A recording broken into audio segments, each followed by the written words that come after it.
Hello and welcome everyone to another CASA Setup Tutorial. In this tutorial, we'll be going over how to set up taxes in CASA. So in order to set up taxes in CASA, you need to make sure you have created an employee user who has access to opening the taxes page.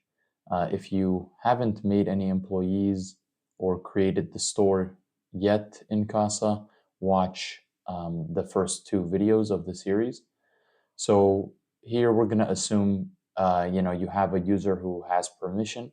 So we'll go ahead and go to the accounting section, we'll go to the accounting section, expand the expanded menu button, and then we'll select taxes right here. It's going to prompt me for a login since I am not already logged in, and now I am in. So the taxes screen is very straightforward. All it requires is for you to assign a name for the tax which you are allocating on your invoices, and then to set a tax rate and like the tax basis as well, of if it's a percentage or if it's a fixed amount. And then there's simply an active or inactive flag if later on you want to inactivate this tax. And then there's some notes about the tax if you'd like to put some notes about maybe the purpose for the tax.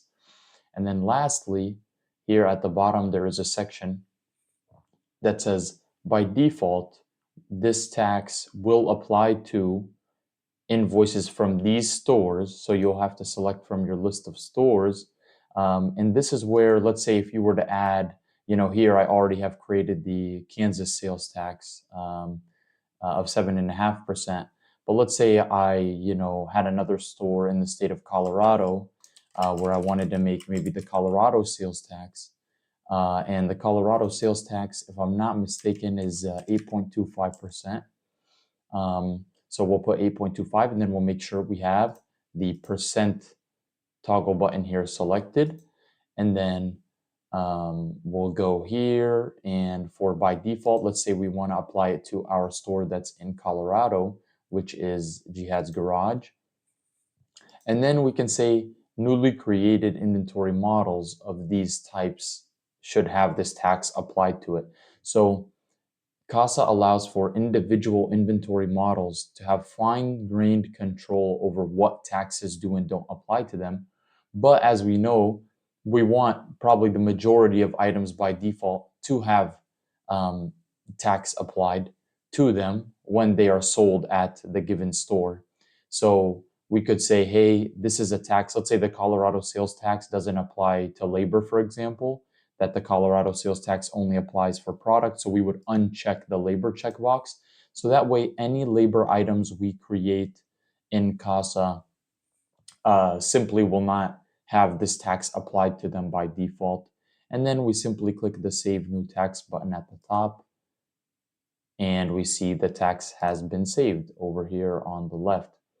Now, when we create a new tax, we'll show you how to apply that tax for the initial setup. So if you've already if you've created all of your inventory already and then you're adding a new tax afterwards, there is a bit of setup we'll do on the inventory screen shortly.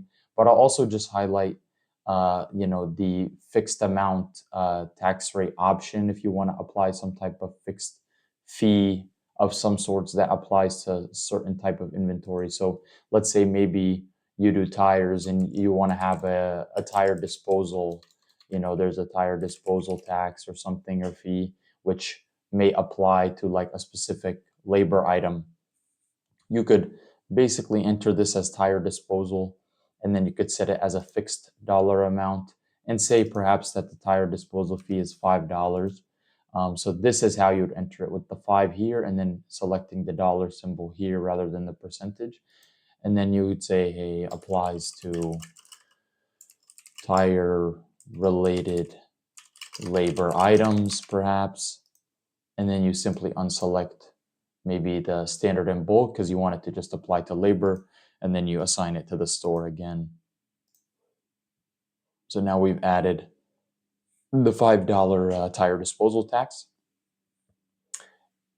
Now we'll go over how do we apply this tax to our inventory.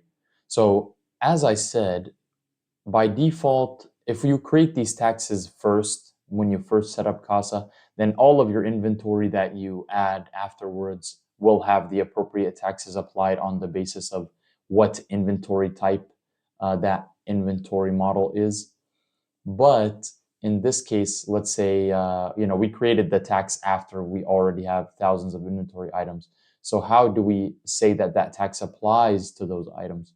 So if we go here to inventory, which we'll go over this screen in depth at a later time, but for now, let's just keep it simple and search for a make of audio control. So we have all these audio control items here. If we were to open one of them,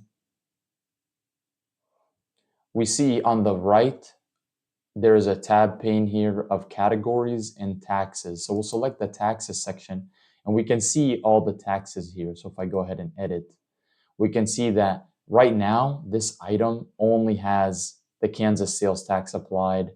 It doesn't also allow for the Colorado sales tax to apply when it's sold at the Colorado store. So, you could just check this box and save and that would do it. But that's going to take a lot of time for thousands of inventory items. So to make it a little bit easier, what you can do here is search by the inventory type here. And let's say that tax applies, we said it just applies to standard and bulk items. So we'll start with our standard items and we'll search. And then we'll hide the filters here. So we see we have 2,659 standard items. We can just go here to this checkbox. And this checkbox here in the column header will select all the items. And then we can use this edit selected tool here to edit all of these items in bulk. So what we'll do is in the edit selected section, we will go to the price cost section, excuse me. And as you hover over the different buttons in the edit selected options, in the bottom here, you get a definition of the purpose of each of these features. So if I hover over the set taxes button, you see it says it sets the taxes that will apply to the selected items when they are added to taxed invoices. So as we know, there are going to be tax exempt invoices. So of course, taxes won't apply on tax exempt invoices for your tax exempt customers. So if we hit set taxes now, we see here are the 4 tax options. And let's say that for all of our standard inventory items, that we do want the Kansas and the Colorado sales tax to apply, of course, respectively, based on what store is selling that invoice. So if Cartoons, which has the Kansas sales tax, is selling an invoice, then only this Kansas sales tax will apply. Versus if the second store, Jihad's Garage, which is in Colorado, is selling the invoice, then in that case, only the Colorado sales tax will apply. So don't think that this means, both of these sales taxes will apply on every sale. It's only that these taxes will apply on the sales where those taxes are related to those stores. So we will save now. And just like that, we have set the taxes on all 2,659 items.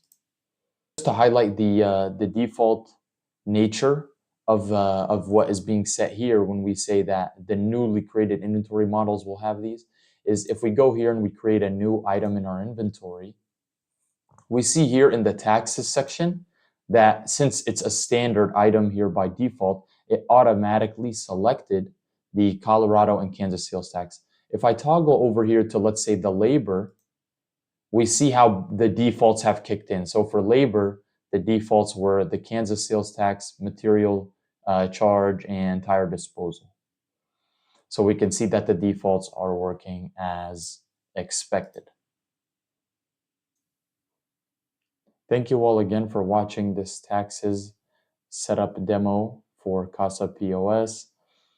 Today we learned how to create taxes individually, how to set the stores at which those taxes apply, and then how to set the default inventory types for which taxes apply.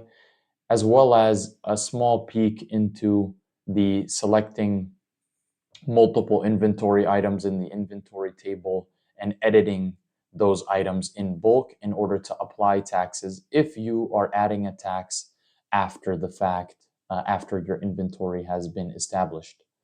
Thank you all for watching. We'll see you in the next one.